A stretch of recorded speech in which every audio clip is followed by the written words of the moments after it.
Mental health workers of Reddit, what is the scariest mental health condition you have encountered? I was in the field over 30 years ago. I think the scariest thing I saw was actually what broke me from the job. I was in CPS, and it was a case of a person who kept adopting and abusing, and the kids were abusing each other. Almost every person that worked on that case no longer works in the field anymore because it was just too much on the soul. I bake cookies now. Story 2. Not the scariest, but another condition I think people underestimate is obsessive-compulsive disorder. Severe obsessive-compulsive disorder can be totally debilitating to the point where it can cost the person their job, their family, and their life. I have taken care of patients who present to the hospital with death ideation because their obsessive-compulsive disorder is so exhausting that they basically see no other way to get relief except to end their lives. People who are really particular about something and say, "Oh, that's just my obsessive-compulsive disorder kicking in," have no clue. Commentaire? I had severe OCD since I was 5. I could hardly leave the house. I slept all the time just to have my head be quiet. My intrusive thoughts since 5 were always death, and I obviously did not want to pass. So my brain would cycle the thoughts faster and faster. It was like having someone scream over you all day of how terrible and awful you are. I had a brain injury about a year ago, and suddenly it was gone. It was so unsettling to have a quiet mind for the first time. Story 3. I used to work as a clinician in a jail. I was doing a death risk assessment on a young man who was charged with beat his mother, and she passed away. The first day I met him, I spoke to him through his cell door. He reported command hallucinations, which told him to hurt people. The next day, I assessed him right outside his cell as he was coming back from court. There was a deputy present. He seemed very with it and optimistic. He knew what happened at court and told me his aunt was going to post his bond. Halfway through the conversation, I saw something shift in his demeanor. I didn't realize this. But looking back at camera footage, I unconsciously took a step backward. He suddenly lunged for my neck and I ran down the hallway. He ran the opposite direction and was tackled by the deputy. His eyes still haunt me. Story 4. Psychologist, therapist here. Anorexia nervosa is one of the most scary mental health condition I've worked with. The deadliest of all, too. There are a lot of people now struggling with EDS, and it's horrific and very hard for every single person living though this. However, the classic, purely restrictive anorexia nervosa can be close to psychosis. They starve themselves to death, and you can't do anything about it. They don't see themselves as sick. They don't see their body as it is. Sometimes it seems unstoppable. And I also wonder how some people with anorexia survive so long without food and how they are able to over-exercise and under-eat for so long. Most people, thankfully, would pass out and just struggle too much to keep this thing going. It's scary how their body can resist this torture until it can't anymore. They will pass from not eating, absolutely unable to force themselves to eat, and feeling like they absolutely want to live but can't eat. Story 5. Had a 20-year-old guy so tortured by his own brain and no medication would work. He would get stuck in these endless loops of asking if everything would be okay, but never being able to accept the answer. And if you tried to answer with anything other than, "Yes, it's going to be okay," he'd yell over you, repeating the question with increasing panic until you gave the correct answer. And then the process would start all over again. Family apart, and then came the intrusive thoughts about his younger sister. The poor guy hated himself for making his family suffer so much, and the thoughts he was having about his sister that he tried to end his life 3 times. Once before admission, and twice in the short periods between discharge and readmission. On the 4th attempt, he succeeded in ending his life, and I've never seen a family so torn between grief, guilt, and relief. Story 6. 10-year boy presenting very typical to above average in intelligence, looks, personality, etc. You wouldn't have given him a second look or thought anything was wrong with him if you saw him in your child's school. He was placed at our residential treatment center after he put his infant half-sister in a chest freezer and refused to tell the parents where she was. Now, thankfully, she was found quickly and was okay. But the whole time they were searching the house and yelling and begging him to tell them, he calmly sat there and refused with a small smile on his face. No history of abuse, neglect, head injury, birth injury, etc. When asked why, he said because he could. He enjoyed watching the terror on his dad and stepmother's faces. He also abused his younger roommate while at our facility, terrorized the roommate saying he would hit their family if they told anyone. After that, his parents were given a choice by a judge, registered offender or DNA on the list. I believe they chose there his DNA be put into a database. I watched the news for his name. It was definitely a case of someone who was born that way. A natural-born sociopath. Scariest child I ever dealt with in 20 years. I had some very angry children. Children with behavioral issues, children who disassociated, children who attacked others on a regular basis, but they all had a reason, so to speak. There was a history of intense abuse or neglect or organic brain injury or RAD or autism. But this kid, he'd charm the world and be a killer behind the scenes. Story 7. Dementia. The thought of losing oneself, including one's personality, while also the ones that love them suffer a tragic loss. It impacts so many people, especially since individuals with dementia tend to get aggressive and start having delusions, can't understand reason. Story 8. Not me, but one of my friends used to work as a support worker for homeless people. She quit when one of the guys, not sure what condition he had, death because he ate a lot of mud, he just wouldn't stop eating it. Story 9. Had disturbing case of a 7-year-old that was horrifically abused by his parents. They dropped him off at the hospital unconscious and just left him. He had over 80 bruises on his body. I am not really sure what they did to him. I went to see him every day until he was transferred to a group home and the poor kid would only speak by screaming profanities. I was able to finally get him to talk a little before his transfer, but I just couldn't help but imagine what he had gone through and wonder why. It was awful and will stay with me forever. Story 10. Not a healthcare worker, patient, but catatonia is pretty scary. When I was going through electroconvulsive therapy, I'd see other patients go from completely frozen in time, nonverbal, to suddenly talking and being animated again. The human brain is wild. Story 11. I was the director of operation at a mental health facility. I was property management, not psych worker. I saw a lot of crap on that job, but surprisingly to me, it was Munchausen syndrome. We had one woman that had it. She was this bottomless pit of need. It was weird to be in the same room as her as she instantly started wanting attention and sympathy. Endless demands for sympathy. There was something so unnerving about it. Story 12. TBI. I can handle all the schizophrenics and bipolars in the world. They can be reasoned with and treated. But people with severe, this can develop major issues with lashing out uncontrollably and often. I've worked with several that will be sitting calmly and then suddenly punch people in the face for no reason at all. There's not a whole lot that can be done to help them, and it's really sad. Story 13. I didn't specifically work in mental health, but I did work in a long-term care facility, nursing home. I worked on the secure unit, mostly seniors with varying stages of dementia. The average age was probably early mid-80s. We had a resident move in who had Korsakoff syndrome. It is a type of dementia caused by alcoholism. It was pretty advanced, like she could not tell you where she was or what day it was. She was 34 years old. Dementia is an utterly horrible disease, but to know that hers was preventable and brought on so young because of her own actions, although I know alcoholism is a terrible disease as well, was really difficult to see. And then to know that the system couldn't support her anywhere else, and so she has to live her young life in a nursing home is really sad. Story 14. People with true antisocial personality disorder are pretty scary. They really don't have a conscience or any of the empathic qualities that make humans more than just smarter animals. They will hurt you to get what they want without a second thought, or just because they find pleasure in it, and there isn't really any treatment for it. Story 15. The scariest condition aside from dementia would be schizophrenia. I can't imagine what it's like to have that diagnosis. I know there are degrees of severity, but to see things that aren't there, that are mostly frightening in nature. To not know if you can trust your own family or doctors there to help you because of the fear and paranoia you constantly live with. It must be hell. And for any mental illness, there is no cure. And it takes years to find a balance of meds that works well if you're lucky. Some people who find medication for schizophrenia find themselves feeling like a zombie on meds. And the other option is to feel paranoid, afraid, or catatonic. I have personally seen some truly awful trauma in children, though, from them being placed in the ear for stabilizing and placement. There was also one child I cared for briefly that had a history of abuse towards family members and animals and had zero remorse or emotions regarding it. I got serious vibes that he would hurt someone in the future. Psych can be so sad to specialize in. Story 16. I worked on a catch-all med-surg floor. We were the defector medical psych floor. Essentially patients who medically too unwell to be in psych we would treat and then move them to psych. I will never forget this patient. They had actually been a worker on the floor prior to my starting. So I often ended up as their nurse because I was one of the few people who hadn't known them prior to their breakdown. They had been horribly abused by their father and had kept it together enough until they had their own kids, where they then had a total breakdown which led to a run of constant death attempts. They would be found in a death attempt, usually by their poor partner, and then placed on a psych hold.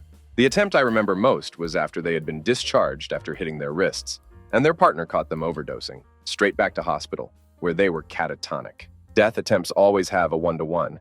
Basically, someone is just sitting in their room 24 hours a day watching them. They had been doing better, so weren't in restraints. Right at the end of my shift, the patient made a run for it. Bloody bolted upright and were heading for the floor doors. The poor CNA was dragging behind them, and even when I grabbed onto them, they just kept pushing. forward. I was easily 80 pounds heavier, and this tiny waif of a thing was moving steadily towards the door. It took 4 fully grown men to get them back in bed and in restraints, and that was with medical intervention. All the while, the charge nurse and other colleagues who knew the patient before crying and pleading the patient to stop, while the patient just had these blank, empty eyes. Nothing there but the desire to escape and hurt themselves. I had to call the partner to let them know what happened, and that poor partner just sounded so defeated, so exhausted, raising the kids and trying to take care of their partner, all in a system which cannot, or will not, care for them. There were many mornings I cried after night shift on the train home. This was one of the times I sobbed. My own grandmother ended her life, as had her sister, and my cousin had attempted many death attempts, but is still here. What happened to them? What happened to this patient? I can't think about it too much. Story 17. Community mental health and substance use outreach in here. Substances, addiction. Some of the people being dehumanized on the streets were regular people a very short time ago. The combination of the power of addiction and society's disdain and hatred toward those in poverty who live with addiction. It's horrible with how badly they are treated and dehumanized. Story 18.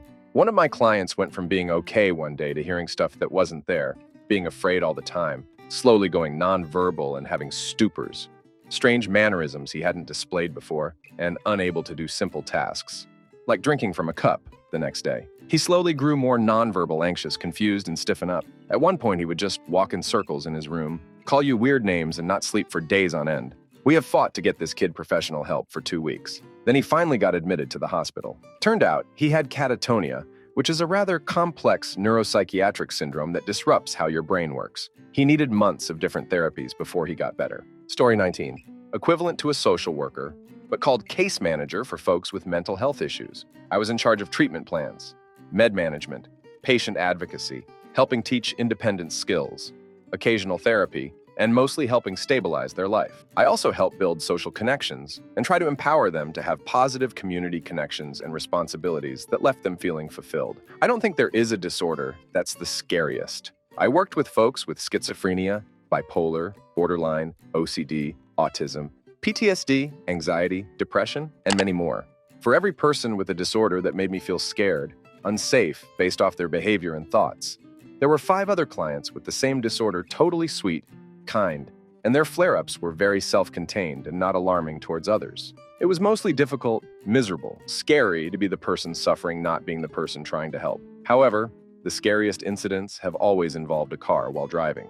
One schizophrenic thought we both were imaginary, and he could grab the steering wheel and crash us, and we'd respawn like a video game. One borderline client started screaming because she was angry. I wasn't her normal provider, but filling in, she threatened to attack me. She was previously acting normal. I guess she read a text that triggered her. It was wild. One minute we were joking and having a good conversation, building rapport. The next I was being screamed at. One person with OC kept telling me which women we drove past. He was thinking of abuse. He likely had another disorder, but he never spoke like this around male workers. And his case manager was a man. I was just filling in. One person with bipolar kept telling me inappropriate things and was trying to convince me to have sex. They were really graphic, and it was an hour car drive. I had to keep giving talks about boundaries, but he would threaten to violate them. One guy with depression started screaming at people outside the car. He was offering to fight them. This was in poor neighborhoods that people had guns and some folks were a part of gangs. None of these clients were my own. I was filling in for coworkers. I rarely work with men anymore, and when I do, I never ever transport clients. So yeah, for me, it's not one disorder. It's basically a client that has been aggressive tendencies towards women or when they are upset. Story 20.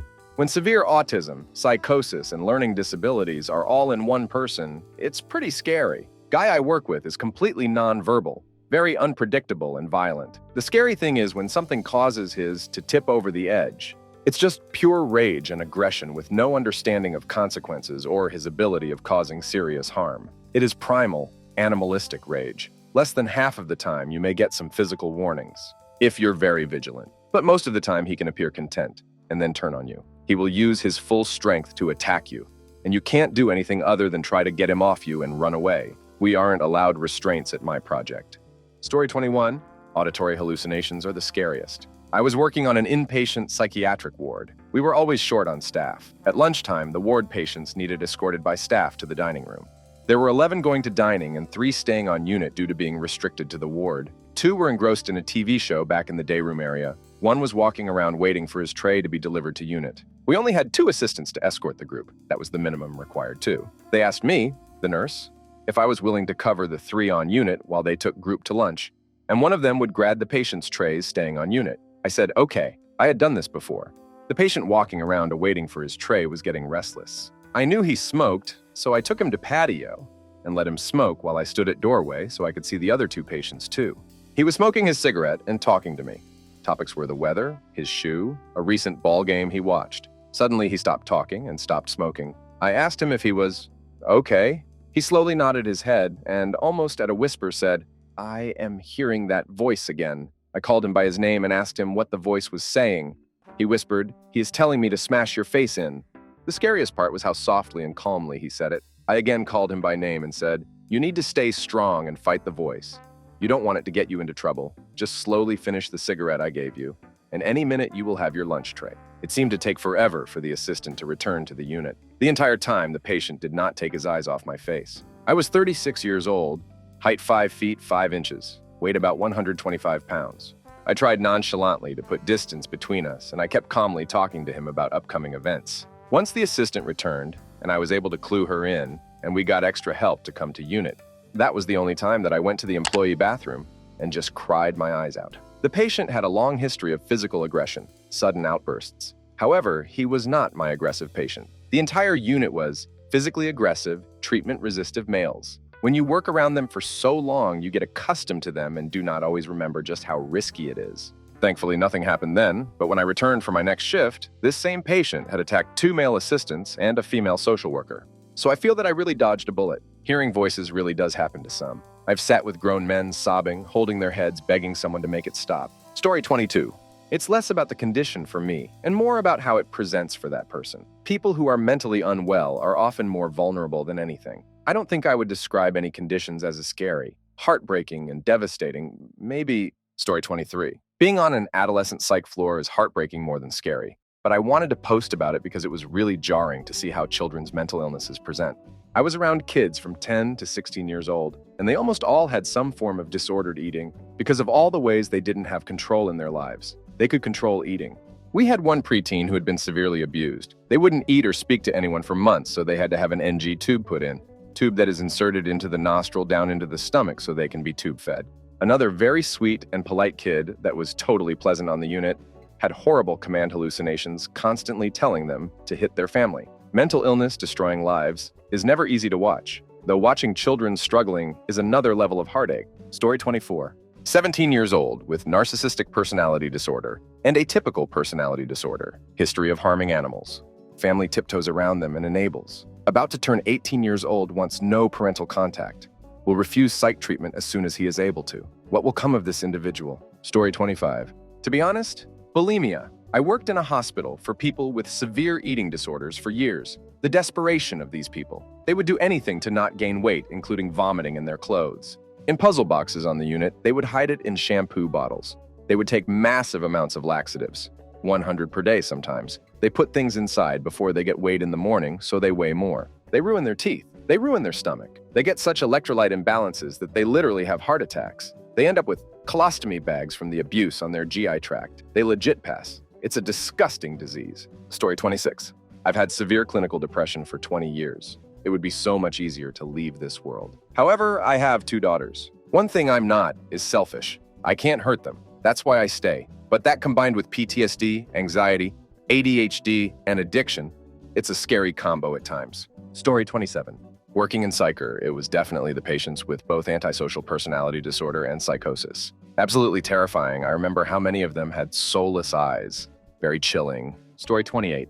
Discounting child abuse, a certain type of auditory hallucinations. Think of voices coming in at levels. If you heard someone say something on a TV show, you would be able to completely ignore it and think of it as nothing real. Then you have someone speaking directly to you, which you'd take more seriously. Then you have thoughts you may have and you can think about, like, I should do laundry. You can consider that and choose not to do it, even if it's clearly your own thought. Then there's the absolute instinctive things, coming in behind your ability to think about them, like wincing or just walking. You just do it. I worked with people on all of those levels. One person, though, the voices were at that lowest level. When they said to hit herself, she'd just do it. She couldn't stop it. She couldn't tell anyone it was about to happen. There was no conscious choice. The amount of medication needed to make it stop basically made her catatonic, so that sucked. Story 29. Mental health care worker, taking care of the pedo, abuser, and other offenders when they can no longer care for themselves. They tell you their crimes, and some even tell you they would do it to you if they could get out of the bed or wheelchair. This is scary, and having to put your feelings to the side BC, they have to be cared for. Story 30. When a police officer has antisocial personality disorder, you can't fire him because the police union supports him. He beats his wife and kids, but there's nothing you can do about it because everyone at the police department is his friend. His wife and kids can't hide at the shelter either because he knows its location. You can't take away his gun either because it's for official law enforcement use. A lot of times he ends up that his wife pass. You saw all the signs, but you couldn't do anything. Story 31. Not a mental health worker, but adjacent. I was working at a homeless shelter, and a man who was staying with us was suffering from schizophrenia. His providers kept messing with his medications, switching him from one to another, or not filling his prescriptions. He spiraled hard, hit his wrists in his bed. He survived, but crap. Clients in the beds around him said they heard him arguing with himself, saying things like, "I won't hurt these people, you can't make me," etc. They felt that he did what he did to protect them. It was really scary. And even more sad, he was a sweet man. He deserves better. Story 32. Sociopaths. Smart antisocial ones. Nothing, and I mean nothing, scares me more than those things. To be clear, it's not because of what they do. Folks on substances and dealing with paranoid schizophrenia can also be unpredictable and incredibly harmful. Furthermore, a lot of them are trying to stay out of jail or trouble and not acting like horror movie. It's that they look like us, but don't act like humans. For most of us, our objectives revolve around other people. We want friends, family, affection, respect, love, etc., and seek to also share our lives and provide for others. Our goals, life itself, revolves around others, our pack, so to speak. For sociopaths, life is a game, a literal game that no one else knows the rules. Even if you are somehow beating them, they will just change the rules and you will lose. Nothing is off the table for them unless it undermines whatever other objectives they have. Hitting you absolutely crosses their mind, but it's usually not worth it if it means they have to stop dominating, grinding the will to live out of their wife, poisoning their family for attention, or trying to convince other young adults at the shelter to hit themselves, etc. What they do find worth doing, they will do, and you never know what that might be. I can promise you, though, that if you see them or treat them as humans, they will get one over on you. Because in reality, they are a facsimile of a humans, with all the biological components, but missing the part that makes us want to be a member of the pack. Sitting with them, interviewing them, trying to treat them. You get a strange feeling in your gut like you absolutely need to flee, but your brain is telling you that there is no data to support that impulse. You kind of struggle to make sense of it, and sometimes I experience it as feeling shy. I'm not shy, though, y'all. That's my brain tripping over the monster that's in the room with me. Story 33. I searched this topic with Post, just to see if postpartum psychosis would shoot up, and to my absolute amazement and relief, it did. I suffered from this, and I had all the help a woman could ask for. A husband who cared, in-laws who stayed over. It was my second child, and I didn't have any issue with my first. I didn't anticipate any issue with my second. It took me over a year to recover, over 2 years to feel like myself. Story 34.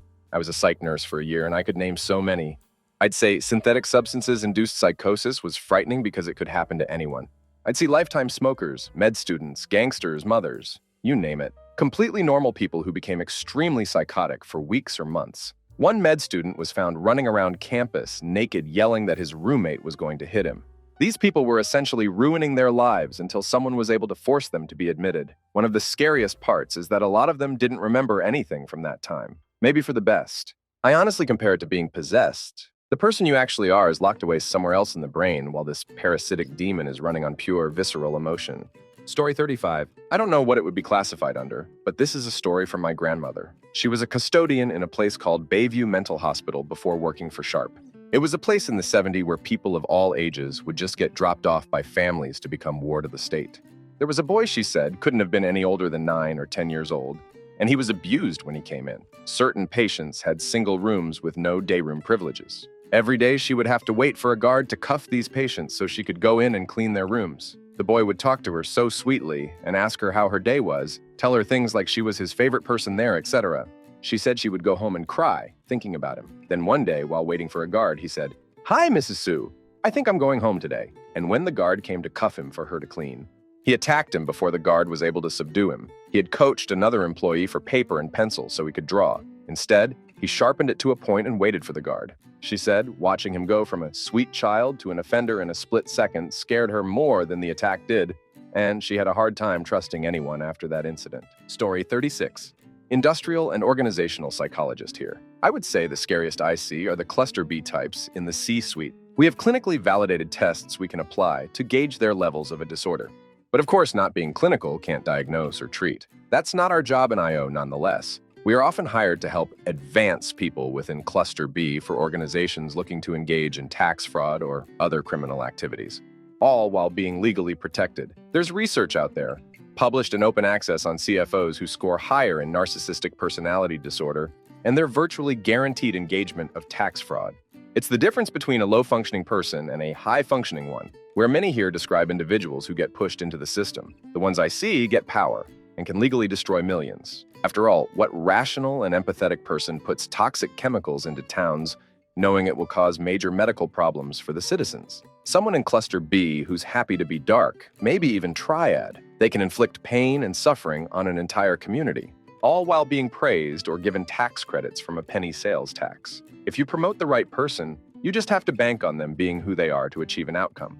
Seeing rich and powerful people knowingly push people forward like that is very scary, because they know, and don't care, that the outcomes for other people are really bad. It's all about the profitability, the risk management of the situation. Story 37. Not a doctor, but I think the scariest thing is psychosis. You can't trust the person suffering it to do what they say or to remain in control of their body. It's full-on crisis aversion at times. Having dealt with it before, I know how terrifying it is to lose control of the driver's seat. It makes it difficult to trust any professionals or forms of help, which ends up putting them at risk in addition to ourselves.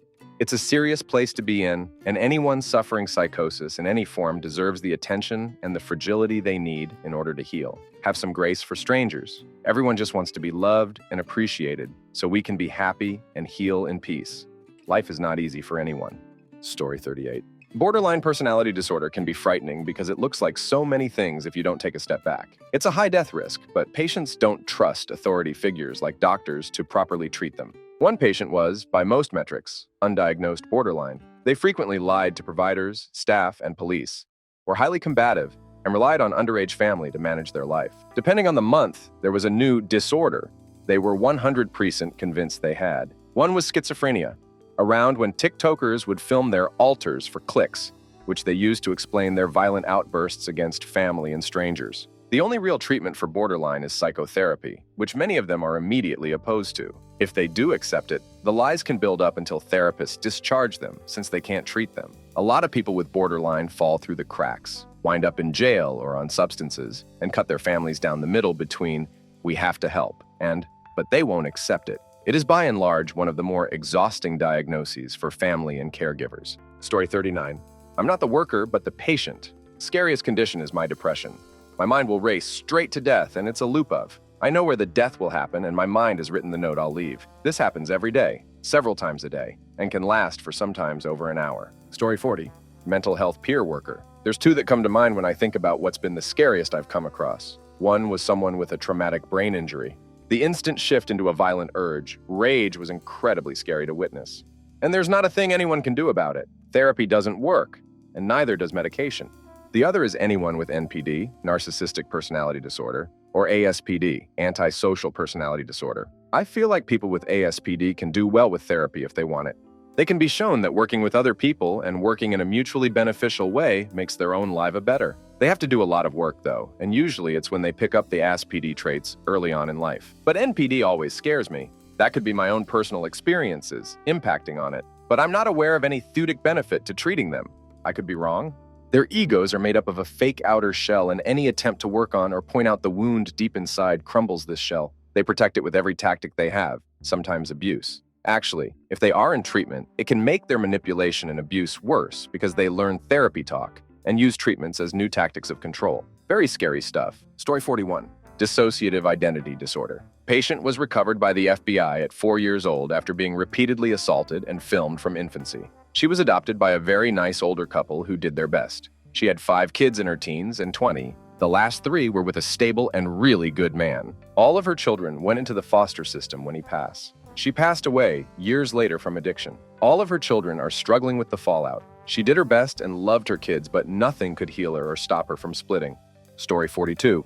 I'm a clinical forensic social worker. I've seen psychosis do unbelievable things to the human mind and body. A coworker of mine had a client who got mad at staff and proceeded to hit his balls with his bare hands in the middle of the day hall so he could laugh at staff's reactions. Story 43. I was in the hospital 4 years ago for about 5 weeks for a very serious life-threatening condition. My roommate was a lady, in a bad way, who was calling for her husband, Cedric. Each episode lasted about 5 minutes. It would start off nicely, like she was calling him to dinner, and then get increasingly frantic as he did not respond. In the end, she was basically screaming his name. Then she would descend into hysterical crying, repeating his name over and over. She would cry herself out and be silent for a few minutes, then start over again. She did this non-stop, 24 hours a day. The nursing staff completely ignored this aspect of her care. They admitted they lacked the training to deal with it. I begged for a room change. I pleaded that she be moved to a ward where she could get better care. Finally, out of desperation, I tried to check myself out of the hospital despite being incurable disease. I made it to the elevators, dragging my IV pole behind me before collapsing. The nurses took me seriously after that. The lady was moved elsewhere, hopefully somewhere that her mental health was cared for as well as her physical. I felt bad. The last thing I would ever want to do is to put my own needs ahead of someone else, especially someone apparently sicker than I was. But it was affecting my mental health at a time that I needed to be strong for myself. Story 44. I'm not a health worker, but I have borderline personality disorder. I've looked through this, and I don't think I've found it yet. It's scary in a way, both for the person experiencing it and others around you. Coupled with other disorders, it gets worse. Story 45. Emergency run here. One that sticks with me was a lady probably in her 40s who came in psychotic, which wasn't abnormal for her. She was in long-term community care for her mental health conditions and had a flat section of her forehead because she'd so frequently hit her head. Luckily, security always keeps a close eye on her and stays around, and she got taken down and we gave her some sleepy time medication, and it ended how it normally does. Wakes up normal, assessed by mental health clinicians, back to her home to do it again in a little while. So all's well that ends well. Story 46. My dad has a story about one of his patients when he was a younger social worker starting out where they called him for help, saying their head was bothering them. He met them at a gas station, and after talking for 10 minutes or so, he said the man completely froze up and his eyes totally changed. He tensed up and crushed the food and drinks in his hands and just completely went blank in the face. My dad was able to gently talk to him and calm him down.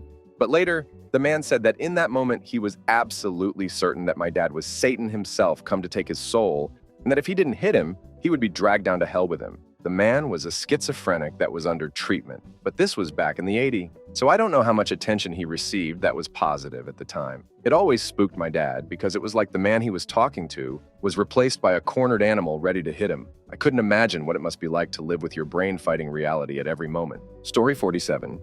Got a call from police that they needed a psych hold on an inmate. They brought him in sedated and had him shackled hand and foot to a metal gurney. We were supposed to hold him overnight for transport to another facility. He was placed in a small ward by himself. I checked on him at 8 o'clock and he was still sleeping. Checked again at 10 and he and the gurney were gone. Never heard a sound. He was captured several hours later, walking down a road, still strapped to the gurney. Story 48. There isn't even a term for this. It was a man who was in a car accident. In a coma for some months, finally woke up. He was single and was 32 years old. He had a second life in that coma where he was born. Raised by parents, graduated high school and college, was married with kids, and became a paraplegic in the coma dream. He remembered dying in the hospital from a heart attack as an old man, and when he passed, that's when he woke from the coma. He only knew his coma life and had the most intense death ideation I've seen because he wanted to pass since his entire reality was not reality at all. He didn't know his real-life parents, since they were different from his coma parents. His kids never existed, his wife didn't either. Years later, I still think about him every so often. If there is a term for this phenomenon now, I don't know it. Story 49. Depersonalization, derealization disorder. They think they aren't real, or the world isn't real. I worked with a client whose life totally changed after he smoked for the first time. It triggered this disorder, and he perpetually felt like he was disappearing and the world wasn't real, that it was like a video game or something. The scariest thing is that he had no insight, so he didn't realize it wasn't true. It totally felt true to him, and he was so fixated on it he couldn't hold a job or even a conversation. He was absolutely terrified, and it's all he could talk about, being trapped in this fake reality and asking me if I was part of it or there to save him. And if I was there to save him, why wasn't it working? It was like seeing someone in a waking nightmare that they can't ever wake up from, just constant terror. Story 50.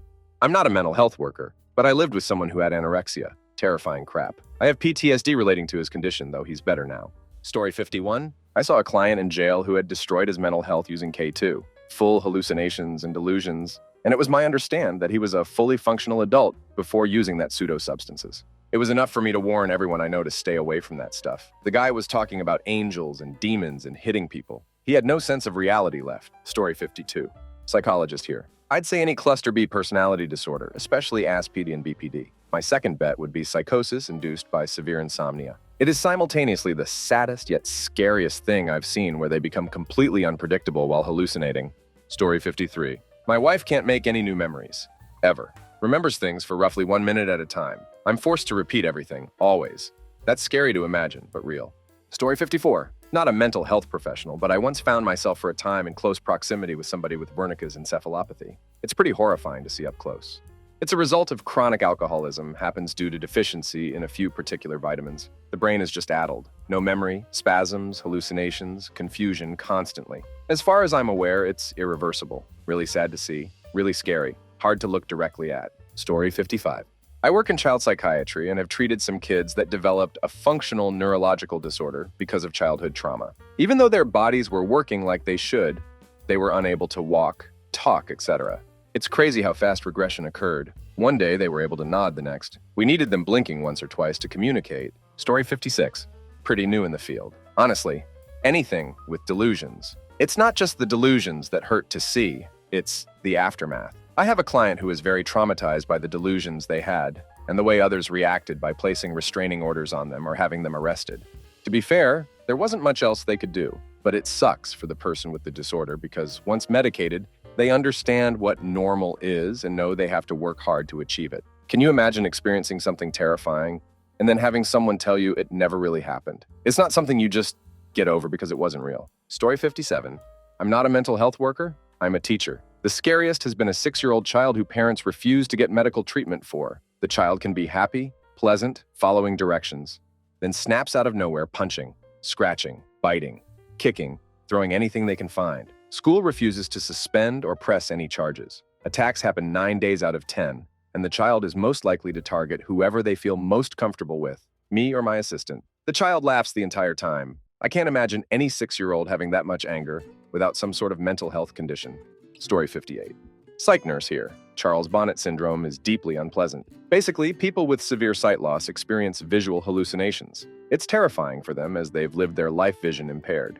And all of a sudden, they can see, and it's nearly always awful things. Recently looked after a man with JT who consistently saw snakes coming through the walls. It's terrifying. Mental health workers of Reddit, what's the most ducked up thing you have seen?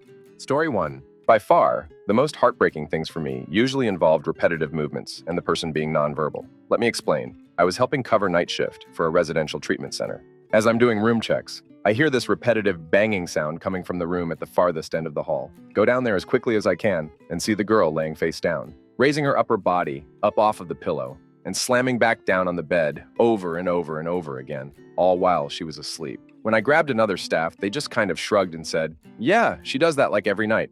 It's sad, isn't it? Turns out it's a thing called RMD and can sometimes happen in kids for a variety of reasons, but hers was definitely mental health and trauma related. Also, had another teenage girl get brought in right after a guy had picked her up, gotten her high, and abused her. I saw her sitting in a chair completely nonverbal with the bruises, just rocking back and forth and twisting and pulling her hair to the point it was all just a giant knot. I can handle screaming, sobbing, fighting, all of that. But when you see someone who is completely non-responsive, just doing the same movements over and over again, you feel completely at a loss.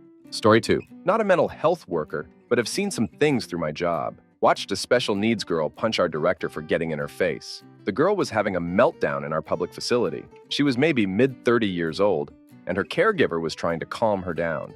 Our director walks up, gets in the girl's face, and proceeds to tell her she needs to leave without context of who this is in the situation. Next thing I know is this girl has grabbed our director by her shirt collar and is giving her a good old-fashioned beat down.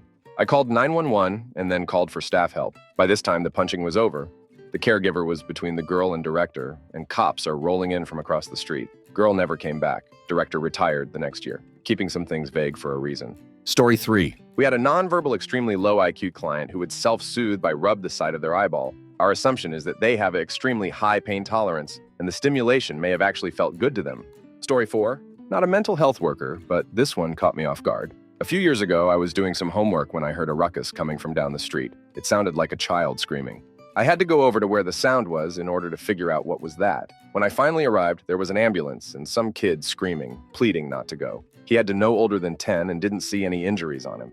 A neighbor had also noticed the noise and got a closer look. We found a spot where none of the workers could look at us, but we can look inside. It seemed messy, but still livable. Days later, I read about that kid. Turns out, a mental health worker was check about a Section 35 order when she arrived to serve that warrant. A member of management was with her to help out and discovered the young child in an empty area.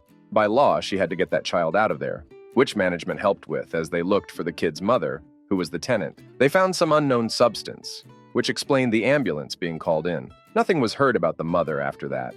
But the kid was put into foster kid. Story 5. Not a mental health worker, but a camp counselor at a camp for underprivileged kids. We had a camper who had blind rage. He would be completely normal, then randomly would damn snap. The very last day of camp, he was just waiting in line for something when someone threw a rock and it hit the kid. I have never heard a worse scream in my entire life. He then starts running towards the kid who hit him. It damn took 4 staff to get this 10-year-old. Story 6. I'm not a mental health worker, nor did this happen in a mental ward, but it still does have to do with mental health. In this case, dementia. Earlier this year, I was hospitalized of other things I'm still going through tests for, and I spent a whole month in hospital. In my ward in the opposite bed to me was an elderly woman in her late 70, early 80 years old who was suffering from dementia. She'd wake up constantly during the night and begin screaming for help. In the beginning, the nurses would rush to her aid, but then they realized she didn't need any help, so they began ignoring her. It was really tough seeing somebody like that. She'd often ask nurses and patients around questions like, "Excuse me, can you give me some ice cream, please?" Or, "Excuse me, darling, can I get a blanket?" She already had 4 blankets and didn't realize. The worst part was when she'd talk to me, she'd ask me, "Darling, can you help me? My son needs to use the toilet." Her son wasn't there. And another time she said to me, "Sweetheart, you're a damn a hole," before breaking down crying. The nurses got some toddlers' toys from the children's ward down the hallway and gave it to her to keep her busy. It was so heartbreaking seeing a grown woman and grandmother acting like a child at times. I pray nobody has to go through that crap. It scarred me completely. Story 7. I work in the forensic side of mental health. Where do I begin? Patient was drunk and was abused by her boyfriend. Upon arriving at the hospital is hysterical and tells nurse she was abused in the back of the ambulance. Medic denies it. During the investigation, both are asked to take lie detector tests. He passes. She fails and tries to end her life, saying the police have been horrible to her and accused her of lying for attention. She now has brain damage. DNA results come back. She was telling the truth. Poop. So much poop, especially in the hair. The smell lingers for days. I've seen and smelled some crap in my day. Story 8. You would be stunned to know what percentage people disclose being sexually abused throughout life by their family members and relationship partners. Ever met a person that is really shy and standoffish, deferential, lacking in self-esteem or self-confidence, anxious with panic disorder, family dynamics problems, severe mental illness, eating disorders, severe obesity, confusion about their identity, counterculture dress and grooming habits, homeless, serial relationship problems, foster kids, abandoned kids, and people that just can't seem to handle basic life skills? Well, not every one of those people has been abused, but it sure seems like most of them have from talking to them professionally. Story 9. Fun fact, did you know that batteries have a distinct smell when the contents react with saliva in your stomach contents? Because they do. Here's how I know. Worked in a mental health facility. Girl ate a Duracell AA battery on Christmas. She displayed self-harm, which to her doctor was attention-seeking behavior. Basically, a coworker and I were working on Christmas Eve and were doing med count. This facility was a facility where it's basically assisted living without getting hands-on. This gave them a sense of normalcy and independence to possibly go back out on their own in the real world, if even possible. For those who don't know, med count. It's when we count meds to make sure the correct doses are there, and they correlate with the appropriate day. So she thought we were avoiding her on purpose. We weren't. We were gearing up to make Christmas cookies with them after med count, so we were trying to get a lot done so they would have fun and not have to be interrupted by us leaving to go get meds ready. Another resident comes in not even 5 minutes into my shift and says the remote is missing batteries and she thinks has them and won't give them back. So I go out, ask for batteries and doesn't answer. I keep asking and finally get a muffled answer. No. So, putting on my metaphorical dad pants, I put on gloves, ask her to come to the office and sit her down with us and say, "All right, spit it out now," and I hold out my hand. It takes her a minute, but she complies and out comes what's left of a Duracell AA battery. My coworker almost throws up. She's got black stained lips and they clearly have the start of chemical burns on them. When the battery hits my hand, I immediately feel the heat from the contents eating through the glove. So I take it off and put it in a bag for the paramedics and for evidence for her doctor. My coworker is outside dry, heaving still. The metallic smell and filled the office, and I almost lost it, but kept it together. She then says, "My stomach and mouth hurt really bad." "Well, yeah," I reply. "You just ate a battery. Why would you do something silly like that underscore. If you needed to talk, you know you have my coworker," and She shrugged and then asked, "Am I going to be 302 days? For those who don't know, 302 is a code for someone who's involuntary committed, basically. I respond with, "Well, underscore. I'm going to be honest. You're going to hospital. That's not changing. And I'm sorry about that, but it's happening because we don't know why your stomach hurts, so they will check you out." As far as being 302 days, that's not what I'm focused on at the moment. At the time, I was more focused on the mixture of black sludge she's throwing up mixed with half-digested food. I knew why her stomach hurt, but I needed to calm her down because if anyone knows, telling a patient or resident they will be 302 days isn't a good idea at all. She went to hospital and they ended up committing her decision. They regulated her meds and she was back in a week's time. This wasn't the last incident with her, but on Christmas Eve, it was way more than I wanted to deal with TBH. Needless to say, no one ended up making Christmas cookies. Story 10. I'm not a mental health worker myself, but I do remember one girl I saw while I was put in a psych ward about a year ago or so. In the place I stayed in particular, most of us were there because of self-harm and bad tendencies. However, there was one little girl who was somewhere between 8 and 10 years old who was very different. I was in there a whole 3 days, and every day she would have screaming, thrashing, punching panic attacks to the point where she would have to actually be given shots to force her to sleep. She was a nuisance, as she was violent and would hit people, as well as being mostly mute, but at the same time, I felt bad for her. It takes a lot to make someone, especially at her age, completely lose grip with reality like that. I don't know the full story, or even if this is true, but apparently both of her parents passed away. I don't know how, but I know that she had been abused badly by whoever she was living with. She didn't have friends, and I doubt she had been to school for a while, seeing as she had been in the ward for a long time. I think about that a lot. I hope she's living a better life. Story 11. Don't work in the mental health profession. But I remember when I was in basic combat training, there was a girl in my platoon who often just stared at us without blinking. She'd open her mouth to speak, but would just mumble. She'd sometimes say things about eyes being everywhere, watching her, and I think she refused to eat the food provided because she was paranoid. She had a weird speech pattern as well. And at night when we were asleep in the female barracks, she was caught wandering around talking to herself and the supposed giant spiders she claimed to see crawling on the ceiling. Long story short, she was sent to the psych ward after having a mental breakdown that was triggered by the presence of the drill sergeants. She claimed they looked like demons. Come to find out, she was a paranoid schizophrenic, and they did not even catch that in her mental evaluation before shipping her to training. Story 12. Not a mem worker, but I was working in a jail a few years back as co. We had this unit call observation cell where people were placed for their health, mental health, and security reasons. I was working in that unit for a couple of night shifts with a guy who was having mental health issue. The previous day, he hit his right-hand wrist by putting it in the opening of the food slot. The food slot is always close, and we opened it when the food is being served or the inmate gets his medication. The previous day, when the food was been served to this inmate, he put his wrist between little opening door of food slot and pull his hand so the edge of that little door hit his wrist. He got stitches for that. The next day, when I was working with him on my night shift, at around 1 a.m., he jumped out of his bed and started screaming. Oops, I forgot to mention this unit has two-way glass wall to do constant observation on this guy. So I was able to see him jumping out of his bed and screaming. Then he saw me looking at him. He turned towards me and started punching the glass wall with anger. I was telling him calm down and got to bed.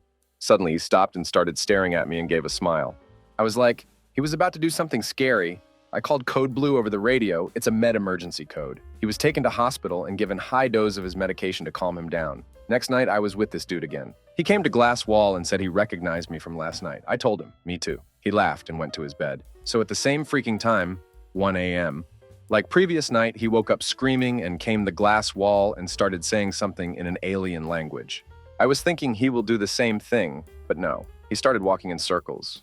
Then he stopped and again started saying something in the alien language. It appeared like he was mad for something that happened during the day, as I can hear some English in between. Sorry, I forgot to mention the water supply was shut off for this cell because he tried to flood the toilet in the morning. So during the day, he might have used toilet for 4 times and did not flush, as I was able to see little mountain of his pop with toilet papers on it like icing on a chocolate cake. The mountain was like about to explode like an active volcano. So this dude again came to the glass window and started smiling, like he decided to do something. Then he went to the toilet sink, put both hands in the sink, grabbed the chocolate cake, and threw that chunk on the main door. He pulled out all his poop from the sink and threw it at every corner. He came to the glass wall and started spreading his poop with his both hand. It took less than a minute for this act, but the unit was closed for a day for biohazards and cleaning. Apparently this dude was having hep C, so the cell was properly sanitized and was available for other inmates after a week. But the smell of the poop remained in every corner of the unit. Even the chairs in our office was having that smell for months. Story 13.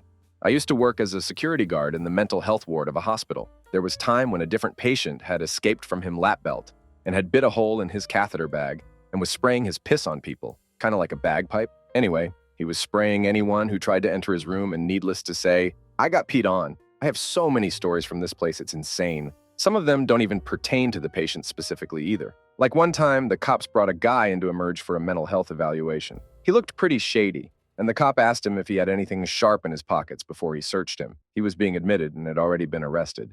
The guy said no, but when the cop reached into his pocket, he pulled out a needle without the cap. The police officer was clearly pissed because this guy's lie could have potentially given him hepatitis or HIV or some crap. So he told us he would be back in 10 minutes and left with the patient. About 10 minutes later, the cop came back dragging the guy who now had a black eye, a busted lip, and a goose egg, and instructed us to report him as injured on arrival. Crazy stuff, no pun intended. Story 14, former LPN. I was also a Navy corpsman and served in Iraq. This is the most ducked-up mental health thing I think I've seen that wasn't a died. It stands out as tragic for a number of reasons. I'm a temp at this 50-bed skilled nursing facility. The facility itself is really, really nice. The owners are super nice. The administrator is an idiot who makes everyone want to pass, but that's a story for another day. One day, we get a new resident, and she's a feisty one. I can't blame her. She was a hospital administrator, also an MD, who had made her way to the top. Rich as all get out. She was very recently diagnosed with early-onset Alzheimer's. She's mid-50. So this woman went from being a high-powered CEO, physician, to one bad diagnosis, to nursing home resident in the scope of 2 weeks. She is pissed off in ways that I don't think I can fully comprehend and hope I never do. I don't think people fully appreciate the level of indignity that can occur with going into a skilled nursing facility. She's fully ambulatory. She seems fine during many interactions. But she has dementia and no family, and this is the only place the hospital could legally release her to. This woman walks in with a closet full of fancy suits and is presented a dining room where all of her new neighbors are wearing plastic bibs. We're trying to be cool. We're trying to be supportive. We're trying to help preserve her dignity every way we can. We call her doctor instead of by first name. We're trying to have her see us as colleagues rather than her caregivers. Ultimately, though, this can be a terrible adjustment on a good day. She had her entire world turned upside down in the scope of a few weeks. While many of her fellow residents are wheelchair-bound, she, as I mentioned earlier, is not. She's up and around, fully active, and rather physically fit. So, as part of this attempt to ease things, we have her hanging around the nurse's station rather than languishing in her room. We're talking about doctors we all know, war stories. Everything is settling in nicely. Then one day, she's telling us a funny story. She stops midway through and springs up from her chair. I'm confused. I'm about to ask if she's okay. She, with incredible urgency, pulls her Ann Taylor pants down, leans forward slightly, and sprays yellow diarrhea all over the everything. She hits charts. She hits someone who was behind her. She got it into a coffee cup that was on the desk. The urge to crap was sudden and intense, and she was determined not to crap her pants. Which I can appreciate on some level, but I've dealt with a lot of poop. That was the poop that I couldn't get the smell out no matter what I did. I call it the Lady Macbeth crap. Nothing I did could get the spot or the smell off. Worst night of my life, man. Story 15. I'm not a mental health worker, but I'm a doctor, and one of the most ducked up, but admirable things I've ever seen was a terminally ill child unafraid to pass because he'd accepted it, and because his parents had always jokingly threatened to hit him when he was causing trouble and he'd gotten used to it. Story 16. Not a worker, but I was in an adolescent psych ward for 2 weeks a few months ago. By far the most ducked up crap was how brutal the fights were between patients and how staff barely did anything about them. The attitude the other kids had were crazy. One girl who was maybe 12 years old just started attacking another girl who was 11 and so much smaller than her. The girl who punched the 11-year-old was scheduled to leave the same day. This all happened and was discharged shortly after. Crazy stuff, man. No clue how she got to go home. Story 17. My mom works as a caregiver oftentimes for really elderly patients who aren't all there anymore. She had this one client that was really nice and she liked, but Alzheimer's was really starting to take its toll on her mind. She and my mom got along well and bonded over their love of the Showbones, which they often watched together. After a while, she started to forget or confuse things and get really upset about them. My mom voiced her concerns about the declining mental health of someone she considered somewhat a friend to her children, but they wouldn't listen and said things, "Oh, she's always been forgetful." Her employers wouldn't listen either, because as long as she or her children who were paying weren't complaining, then it was still something they could handle or whatever. One night, things finally escalated when she just completely freaked out and did not recognize who my mom was at all. She started screaming all these really cruel things and telling her to get out of her home and that she was calling the cops. My mom went outside and followed company policy for such incidents, which involved calling the family and them and informing them of the situation. The cops came and my mom explained the situation to them, which thankfully they were really understanding about, and the whole thing was eventually worked out. After that, the children finally decided it was time to get her to a round-the-clock care facility with licensed professionals. It really did shake my mom, though, because she got along so great with her, and to see her just completely not recognize her and berate her was really shocking. It also worried her in case that could be her in the future, because it does run in her side of the family, which is definitely a scary thought. Story 18. Security guard, 20 years ago, working in Met Alley in Toronto. Listening to all the stories of how normal people like you and me went from a normal life and a gateway, substances, booze, gambling, to living on the streets. Being so focused on getting that next high. Being willing to do BJ Duck, share needles, crap anywhere, do anything just to get that next fix. What still to this day scares the ever-living crap out of me, and the reason I stay away from all gateway addiction activities, is how quickly and easily it can happen. I found too many paths in an alleyway. A system so broken I can't help any of them, other than helping to load it up in an ambulance. People that went from living like the Jones to living in absolute hell and not caring. I watched someone walk off the top story of an apartment building because they were so high, they didn't know. I could go on for hours. The horrors I have seen that still give me nightmares today. Not a mental health professional, but someone who dealt with it in the trenches. Story 19. I wasn't a worker, but a resident at a mental health institution as a teenager. The kids department was under repair for undisclosed reasons, and we were thus forced, as teens with mental issues, to share the space with kids, who usually screamed a lot. Just seeing kids being locked up in psych wards was enough to break my heart, but it got worse. 2 moments stuck out to me. One was during a visiting day. A kid ran to his father, who was there to visit. He clung to him like glue, and he couldn't reconcile that he had to stay there. When his father left, he screamed and cried, "We're not talking your basic tantrum." This was panicked, frantic, a mix of fear and rage. He had to be held back by staff. When they were gone, he just began writhing on the floor, clawing at himself. In the end, he had to be sedated. One of the girls there was going through a psychosis or something. She would tell a lot of stories, one of them being about how she was secretly of noble birth, and in just a few days, her father, the Lord, would come and take her away. She would talk of how to be a proper lady often. I liked listening to her. She seemed so chipper, so happy. We would ask questions, of course, and I once asked if she was taught these things by her mother. And she tried to continue her fairy tale story, but went from happy and chipper to cold and robotic. She began shaking. Her eyes were dead. Then her demeanor changed entirely as she looked at me sharply and screeching asked, "Did she send you?" Other staffers heard it, and lucky that they did, because she lunged at me. She tried to strangle me. Her strength surprised me. She accused me of working for her mother. She was moved to the closed section of the ward, and I was traumatized. Story 20. One of my patients is suffering from delusional disorder. On a normal basis, she's a very smart, beautiful girl who used to study medicine and is very much sane. But whenever she falls in love or gets attracted to a guy, she becomes another level of delusional to the point of being a stalker. Not the most ducked up, but just a random thought. She isn't crazy or anything, though, when you converse with her. Just amazes me how human behavior and mind work. Story 21. I'm not a mental health worker, but I do deal with mental health issues. I probably scared my mental health intake nurse when I was hospitalized for postpartum psychosis. I don't remember much, but my therapist later said I was in a really bad place. All I remember is point blank telling the intake nurse if I didn't get help, I was either going to hit myself. I was having psychosis and other scary things. I'll add this. It's been almost 5 years. I just graduated therapy with flying colors. I'm type 1 bipolar, so I'll be on medication the rest of my life. But I'm happy, healthy, stable. And even though I had to go through intensive therapy, temporarily had to live with my parents until I healed. After I was released, I'll say my daughter is my little buddy. I'm thankful I got help and had a mental health intake nurse see how bad my condition had become. She's all my husband and I will ever have, and I'm thankful I'm still here. Story 22. The craziest I have ever seen was a client who had multiple personality disorder plus a dozen other health and mental disorders. I wound up working with her for years because she was totally amazing. Just bat crap crazy.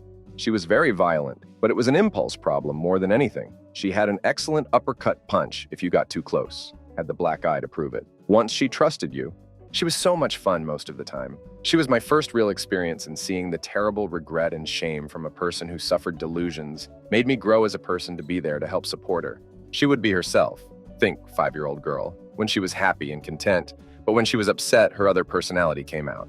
I saw at least 3 distinctive personas. The craziest I ever saw was when I first started there, and she would switch personalities. She would have something trigger a past abuse, saying her full name was a trigger. Her little girl voice would get quieter as she was talking. Then she would punch herself in the face and loudly in a man's voice say what she didn't like. Then repeat punch and yell for a few seconds until she would have a tremor, almost like a seizure. Her eyes would roll back in her head. Her posture would change. Her facial expression would go from a blank stare to wide-eyed fury. Then she would come at you with all the strength she had. I watched her demolish her bedroom. You had to almost dance around her to keep yourself safe, and she had a sharps-free home, so not a whole lot of damage to herself. After she got tired, she would do the same process back to a little girl, punch her face, and speak quietly little phrases while she was coming back. Then like a mini seizure, white eyes, posture change, then be distraught over the ruined things. Scary as crap the first few times you saw it. She had never eaten at a restaurant or seen a movie at the theater. Poor lady was subjected to exorcisms in her youth too.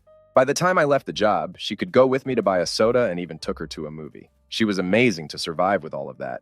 I used to bring her to my house to cook her a fancy dinner and just feel normal a bit. Her family was pretty traumatized from her youth before she was medicated. For clarification, she was in her 40 years old. Her personality was a little girl. Story 23.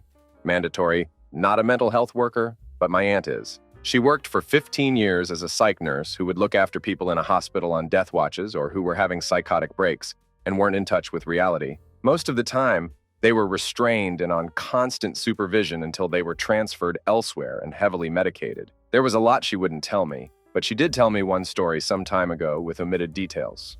And sorry in advance, I'm paraphrasing from memory here. A decade ago, she had been on shift late at night when an 11-year-old girl was brought to the ward. She had apparently tried to pass and had injured. My aunt kept an eye on her until 6 a.m. when the pickup of patients, those who were deemed priority for necessary treatment at a better facility, was going to happen. For the first 3 hours, this girl kept crying and would just stare up into space with this look of agony on her face even though she was sedated. Then she went really quiet, probably dissociating, and just kept staring until pickup happened. My aunt had gotten curious and asked some staff members at the end of the shift about her. What they did share with her was that the girl was being abused, horrifically. This little girl, around her son, my cousin's age at the time, was in so much pain emotionally from whatever was done to her that not even the sedative they used worked. She wasn't loud, she wasn't disruptive, or tried anything. She just cried, and then went numb. That's what bothers my aunt the most. Story 24. I managed a mental health group home as my first job out of college. Wasn't in my field of study, but this was the middle of the recession, so had to take what could be gotten. East Coast. Details changed to protect the not-so-innocent. Can't really get into specifics due to high paya, but there was some movie-level shenanigans that a few of the clients got into. There was only several clients, all men, all offenders, who were placed in private home instead of larger facilities. All staff were male. I in no way had any training in mental health other than the week before we started with the company going over packets of how to handle situations and how to protect ourselves and clients. All clients were self-committed. I was in way over my head and only lasted about 3 years. One was worse than the others. He was a large, intimidating man with the behavior of a teen, sometimes a child. Violence towards other residents as well. His own eyes were constantly ducked up from his self-pleasure. We had to lock up all sharp objects, yet routinely found prohibited items in clients' rooms. This was all just pretty standard stuff. And our position was to protect the clients as well as protecting the general society from clients during their daily outings and such. So much nasty stuff in his past.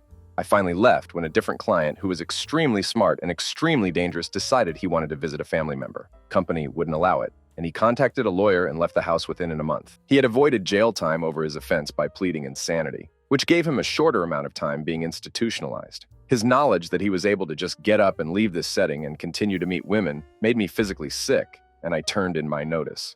Story 25. Not a worker, but was hospitalized for a death attempt back in April. Not my first rodeo, but 2 of the patients that stay were really extreme. They spent 2 full days screaming, throwing things, and trying to pick fights. Didn't even sleep. They'd just scream for 20 minutes, calm down for -30 seconds, and repeat. Most of what they were saying was totally delusional. I accidentally triggered the worst bit, although it probably would have happened anyway over something else. But basically, my husband gave me a couple bucks during a visit, and I was able to buy a Dr. Pepper out of the vending machine. In this kind of ward, soda and caffeine in general are more valuable than gold. So these two people see my drink and demand I give it to them. I said no. So they tried to take it, and I moved it away. Then they started screaming that I should at least buy them a Coke, and I was rude, etc. A staff member gently told them it was mine, and got punched in the face for it. That's when all broke loose, and they started throwing furniture. One of them took off her pants, wiped her hand, and slapped a staff member across the face. Since she was an addict, everyone flipped out. The girl who was slapped had to leave to be tested for HIV, but ended up being clean. Meanwhile, the patients continued going bat crap. They were both sedated as heavily as was safe, but it had no effect. The consensus was that they were on some ridiculous substances. The cops were called to come help restrain them so they could be transferred to a more appropriate facility, but I don't know where. Story 26. I worked as a RNA for a few years, both with elderly and younger PPL, often substances users and mentally challenged, and some physically too, visiting a junkie that got some basic cleaning health. Beside his bed were 12 at least of empty milk cartoons he pissed in when he was too high. Empty a lot of milk cartoons that is a mixture of old, warm, leftover milk mixed with pee. That was so disgusting to have to empty them for him. I've also been admitted several times myself to a psych ward, but the only experiences I remember from places like that is just people going bonkers and try to smash as much and many as possible before being overwhelmed and fixated, tied to bed. By the way, I did a large overdose of antipsychotic medicine a few years back. It's basically just small glimpses of something or feelings I remember. But according to my journal, those 3 days of varying digress of psychosis, my journal states I had called them all offenders at the hospital and claimed it was a setup by a group of American superheroes, which in hindsight isn't surprising. I had seen Fantastic Four a few days earlier. Story 27. Not a psychologist or therapist, but helped start and run an organization to do with lessening stigma towards mental illness and training. Educators, students, and basically anyone interested. Not just therapists, more about various mental illnesses and how to appropriately respond to them humanely and compassionately after I and another girl. Same experience. Were assaulted by staff members at our school, and then immediately carted off to psych wards labeled as death, complete with details that aren't even physically possible for where we were. Went to school. I don't work with the org anymore while they still exist, because I'm inundated with the field I otherwise work in, but I have some stories. The police came to my single dorm room, and before I could ask what they were there for, I was pummeled to the ground and they broke my glasses. I'm very petite, and just answered my door. This experience, as I've learned working with this organization, with other organizations in mental health and healthcare, entertainment, and law enforcement, isn't abnormal in the US. Story 28. I'm not a mental health worker, but I was a teen inpatient in a psychiatric hospital. I was in a unit for 12. 18-year-olds, I was 17 and the oldest. The youngest there was 13. Let's call her Katrina. Nobody really knew her story. It was mostly fabricated stuff about her rich father and how he was getting her into a big private psych unit with her own key and front door so she could come and go as she pleased. That's not how any of them work, as it's not secure enough.